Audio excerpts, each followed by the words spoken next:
चलिए सवाल देखते हैं। सवाल कर रहा है कि सिंपल इंटरेस्ट एक सम ऑफ मनी पे 27/24 है सम का। नंबर ऑफ ईयर्स न्यूमेरिकली 3/8 गुना है रेट परसेंट पर एनम का।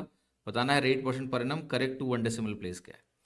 Correct to one decimal place का यहाँ कोई मतलब नहीं है, क्योंकि अगर आप ऑप्शन देखें 17, 14, 30, 21, जब चारों ऑप्शन के शुरुआती अंक फर्क हैं तो मुझे दशमलव में जाने की सच कोई आवश्यकता नहीं है। कंफ्यूजन तो तब होगा जब 14.1 भी दिया हो और 14.23 भी कहीं दिया हो, तब तो मुझे दशमलव में जाके घुसने की आवश्यकता हो। जैसे 14.1 भी दिया हो, 14.12 भी दिया हो, तब तो मुझे दशमलव के 2 अंक तक जाने की आवश्यकता है, ना क्यों है। हम तो शुरू की डिजिट देख के उत्तर लगा लेंगे, है ना। खैर अब सवाल करते हैं। देखो सिंपल इंटर का सिंपल फॉर्मूला क्या होता है। सिंपल इंटरेस्ट का फॉर्मूला होता है कि एस आई होता है हमारा P R T by 100, P into R into T by 100, ठीक। ये फॉर्मूला होता है। अब यहाँ जो कुछ वैल्यूज दी हैं डालते हैं और आंसर निकालते हैं। तो आप कहोगे मुझे ये दिया है 27/24 of principal, simple interest principal का 27/24 गुना है। फिर आगे मुझसे बोला गया ये पी है, आर की वैल्यू आपकी आर ही है, टी की वैल्यू 3/8 आर है। टाइम जो है वो रेट का 3/8 गुना है, बटे 100 हो गया। तो पी से पी कट जाएगा तुम्हारा, ठीक है। 3 से ही कटेगा, 3 9 27 बनेगा आपका। 8 आपका ये काट देगा, 8 3 24 बनेगा। 3 से ये कट के 3 बनेगा। कुल मिला के आपको मिल रहा है कि आर स्क्वायर की वैल्यू आपकी 300 है। आर स्क्वायर अगर 300 है तो मेरा आर क्या है। बहुत ज्यादा तिकड़मबाजी नहीं करनी है, आंसर देखो, उत्तर मिल जाएगा आपको।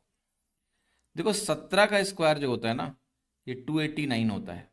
18 का स्क्वायर 324 होता है।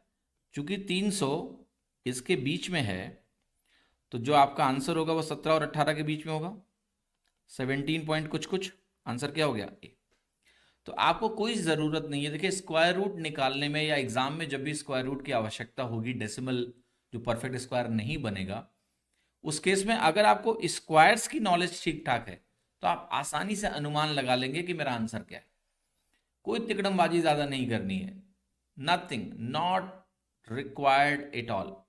ठीक है, सीधा आप ये तरीका निकालो भाई, 17 का स्क्वायर 18 का स्क्वायर, उसके कहीं बीच में, तो उसके कहीं बीच में तो क्या हो गया 17.3।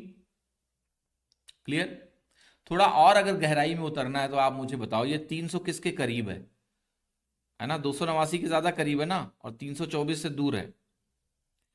ये इसके बीच की वैल्यू नहीं है। आप देखो ये 289 से 11 दूर है, इससे 24 दूर है, ये 300 है।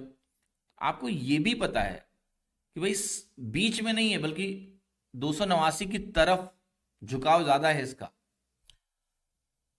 तो भैया वो 18 के करीब भी नहीं होगा, वो 17 के करीब होगा, इसलिए 17.5 से कम होगा। मतलब अगर मान लिया 17.6 भी एक आंसर होता आपके मन में, अगर ये भाव चल रहा हो कि 17.6 होता, सर फिर क्या करते, 17 से 18 के बीच में बोलने से काम तो नहीं चलेगा। ठीक है ना, इतने समझदार तुम हो कि इतना देख लोगे कि 289 के ज्यादा करीब है कंपेयर टू 18 के स्क्वायर के। 17.5 से कम होगा, फिर 17.3 हो गया। तो इतना अप्रोक्सीमेशन आपको एक उत्तर दे देगा एग्जाम में, ठीक है।